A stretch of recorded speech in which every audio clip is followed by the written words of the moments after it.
Ayan na ang ating Christmas tree.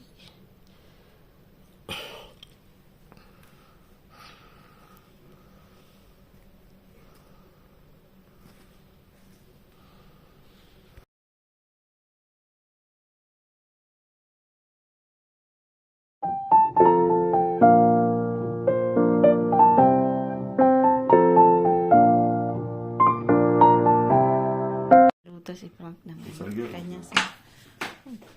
kanyang patatas. Galing yan po sa ating garden. Ayan. Ang lalaki liit.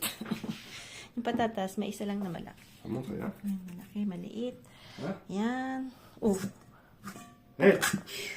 Uy, may Yan. may yapat-patat doon si Papo. Attends, j'ai pas fini. Oh! Linong buhay.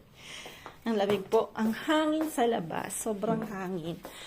Today po ay hindi tayo makaka-gardening dahil 120 km per hour ang hangin sa labas. So, gagawa po tayo ng Christmas tree. So, yan.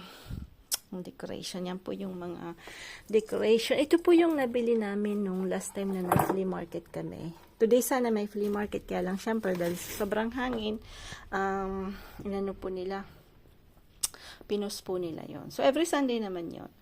Yan yung nabili natin. So I mean, ano lang yan, tagwa 1 euro lang yan binenta nung mama. Bigat siya kasi glass po siya, tsaka mayaki. Yan, so nabili natin yan. So hindi natin yan nasabitin dahil baka mabasag.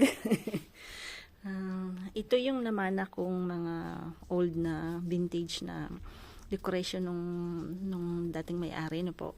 Then after, nakabili din ako noon sa flea market kasi mahilig ako sa mga old na yan, wood naman po ito. Yan, wood siya. Yan, wood naman po siya. So, mga barabels. So, ito rin, nabili ko rin siya ng 1 euro yata. Tapos, to yung sa last year, pumunta po ako sa Emmaus. Yung Emmaus po, yung parang, dito sa France, yung dinodonate po ng mga tao, gaya noon namin po, no? Yung mga bagay-bagay na, mga old things na hindi mo na gusto. Although ngayon, hindi na masyado kasi meron ng marketplace binibenta na ng mga tao. Pero although meron pa rin pong gaya nun mga old na furnitures na hindi mo na mabenta, binibigay yun sa Emmaus. So, tapos binibenta nila yan very cheap prices. But now, change na po. At parang akala mo broken na rin sila kasi ang mahal-mahal na rin po ng kanilang benta. So, ayan po yung mga nabili ko last year. Ayan. Wood po siya. So, hindi naman siya ganun ka-vintage na po kasi yung kasa nagagawa din ng ganito, no? So, hindi na siya talaga ganun ka-vintage. Then, after, sa Limo, meron din parang ganun din, parang community, ganyan, parang Emmaus din, yung Parshuma. Nabili ko din to nung nandun kami. So, pero siya, glass lang po siya, no?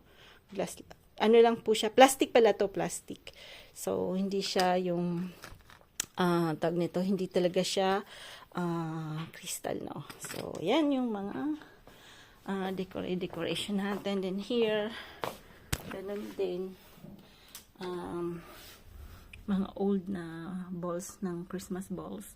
The same thing, pero ito parang medyo, parang made of paper siya. So, parang medyo, ano na din siya, oldie na rin siya. So, pagka ano talaga yung hilig mo, so, nilalagay ko po siya sa mga box na ganyan.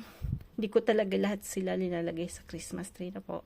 So, nilalagay ko lang sila sa box na ganyan. Then, this one, nung nag-flea market kami, nabili ko din kasi parang green. Ayan. Ito, nabili ko sa Shanghai. Ano po siya, yung bag po ang nakalagay dyan. Then, after, yan din, nabili ko yan sa Emmaus last year. Then, to matagal na namin to. Baby pa yung mga bata. Hindi na nag-exist yung tindahan, Babu, pangalan nun Babu, parang that time yung mga very cheap na store, no po. So, binili namin yan noon doon. Yan. So, hindi ko na siya po tinapon kasi souvenir ng mga baby pa yung mga sila Osh. Tapos ito, nabili din namin sa flea market. Then we have, tawag nito yung talagang, ano po, tawag niyan, crystal na ginawa ko, no? Tapos ito naman pala yung mga ginawa ko all these years na cloth na pang decoration din, no po. Nilalagay ko po dyan yung mga gifts. Yan. So, tissue po siya na parang drawstring na, na bag, no po. So, tinahi ko lang po yan. Kasi alam mo naman, si Manay mahilig din sa tahi-tahi. Tapos dito, mayroon din ulit na yan, decoration. Up dito, yan po talaga yung totoong crystal. Ang bigat po siya. So, malalaman nyo po yung kung totoong crystal at hindi glass yung binili nyo. Pagka inilaw nyo po yan, parang may rainbow. Ano nyo po sa sun. Magandang pang ano yung sa sun. Pag makita nyo pong parang marami siyang kulay at parang nagre-rainbow yung kulay niya, yung parang ano niya, pagka inano niya sa sun, malalaman niyo po na siya ay crystal. So, yan po ay mga ginawa ko lang. Ginawang ko ng mga blue beads. Yan. So, medyo madami-dami din yan. Yan. Tapos, yan na yan. Yan, gagawa natin yung, tapos doon nilagay ko na yung Christmas light doon. Then, yung Christmas tree na lang mamaya. Kailangan kong umakyat doon sa ano namin, parang attic namin na maliit sa garahe. Yun. Ang ating Christmas tree na driftwood. Ayan, gagawin na natin. Pasimula na tayo. Lapit na matapos. Hindi ko na po final video yan kasi last year, yan din na po yung ginamit kong Christmas tree na po. Kasi hindi po ako bumibili ng yung tunay na halaman na Christmas na tree na po. So, driftwood lang yung ginagamit ko. Pero sabi ko, baka one time, pag nandito yung mga bata at pupunta dito sila, mom and dad, gumamit kami ng totoong Christmas tree na po. So, anyway, hindi po kasi kami masyadong magtatagal dito sa bahay. So, kaya, pero magde-decorate pa rin ng konti. Yung ating driftwood na Christmas tree. Yan. Ginawa ko po yan nung nasa reunion pa kami. Ayan. Kasi yung apartment namin is tabing dagat na po nung nag-work pa si Frank. Na-assign po siya sa Reunion Island. Tapos yung headquarters po, tsaka yung bahay. Kasi magkadikit po yan eh. Tabi-tabi lang po ng dagat. Ganyan. 4 years po kami doon. So, yan. Medyo nagkaka-form na ng konti. Nilagay ko na yung mga buting-ting ni Manay. So, kumbaga, walang temto. Colorful Christmas tree. Ayan. So, wala siyang, yung iba diba, pink or like many colors. So, red. Basta yung red, tag ng greens. I like greens too. Hindi ko pa nilalagay yung greens. Ay, Diyos ko. Sa dami kasi, ito pala, papakita ko pa. Ito pala, binili ko to sa Cultura. Maybe 8 years ago. Yan, nakasale siya nung umuwi kami nga. Kasi dati, that time pong malilit pa yung mga bata. Umuwi po kami ng January. Ayan, that time nung baby pa sila, hindi pa ako nagwo-work. Kasi nga ako yung, ayaw namin na alagaan ng iba yung dalawa. Si Osh tsaka si Sam. So, ako po yung nag-alaga hanggang mag-3 po sila. Kasi sa France, pag 3 na, may school na sila na po. So, nung baby pa sila, hindi pa ako nag-work. So, umuwi kami ng Pinas January. Kasi, mahal po kasi yung ticket pag December, di ba po? So, para tipid, umuwi kami ng January. That time, 6 weeks po kami sa Pinas. So, nabili ko to, naalala ko, sa Cultura, 100 pesos lang each.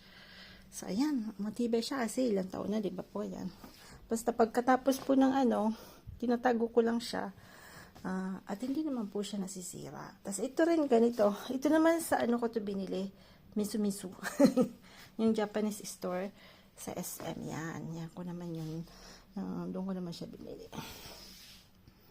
Ilalagay na natin itong mga ano naman na to. Nagkaaranuhan na baka. Nagkaaranuhan na sila.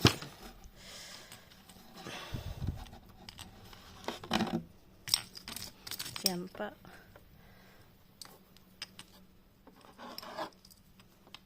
Basta po pag nakakita kong things na maganda at mura, hinihintay ko po yung mga sale. Kasi syempre, niisip niyo po, sayang din diba ng money. May sale naman.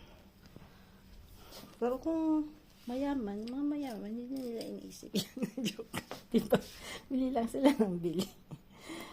Tayong medyo, lalo na pag may mga bata nag-aaral na po. Kailangan talagang medyo isipin yung mga bagay-bagay. So, ayan, mabalik tayo dito. Papadaldal din naman. Ayan, marami pa tayo. Hindi ko alam kung anong lalagay natin. So, ayan. So, kasi parang wala na yata akong space. Ito po yung mga ginawa natin na crystal. Ayan. Manay. Ayan. So, mabigat siya. As in, sobrang bigat. Kasi, totoo siyang crystal. Yung pa yung mga nasirang chandelier. Yan, binibenta po yan sa flea market. Yung mga nasirang chandelier, binibenta nila yan by piece. So, binili ko siya ng, ewan ko magkano, mura lang naman. Hindi naman ganoon kasi kamahal. 10 yata yung, madamay-damay din, 10 euro. Minsan iba, mahal sila magbenta. So, pag ganyan, hindi na yan bibili ni Manay kasi sobrang mahal. Minsan kasi tiyambahan lang talaga sa flea market na po. May iba talagang, wow, akala mo ano din, yung galing sa, sa antique ba. Kaya nga nagpi-flea market, di ba? Kasi para mura. Kasi bibenta nila ng pagkamahal-mahal. Siyempre. Yan.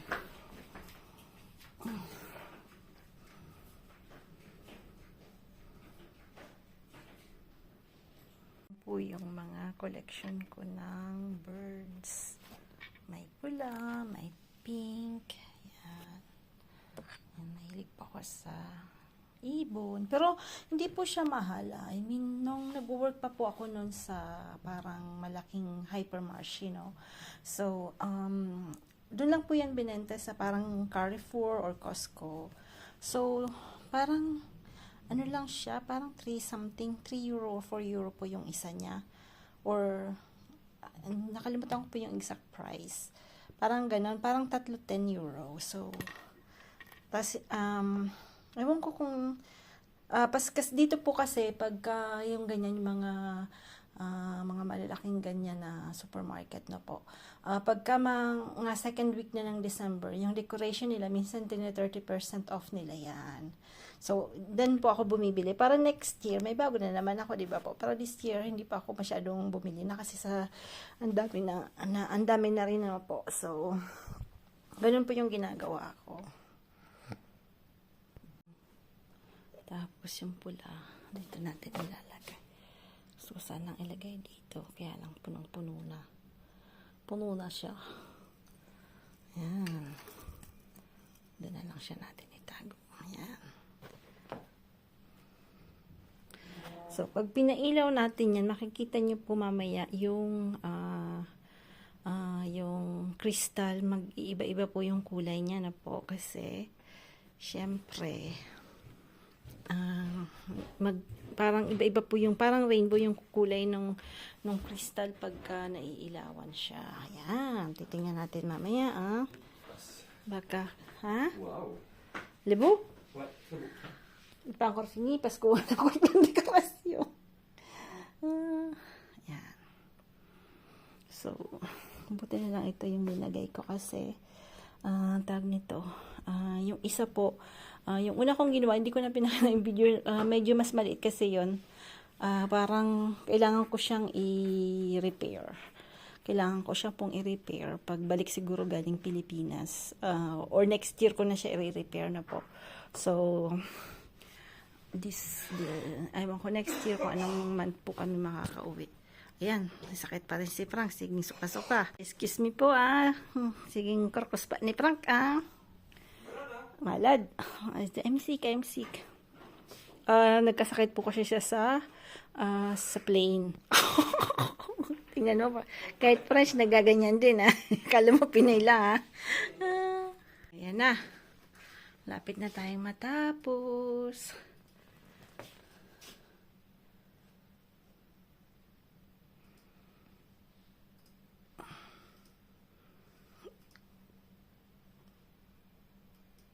Sa taas, hindi ko masyadong malagyan. Yan. So, lalagyan pa natin ng konti kasi kulang daw ng green. Sabi ni Frankie. Yan daw.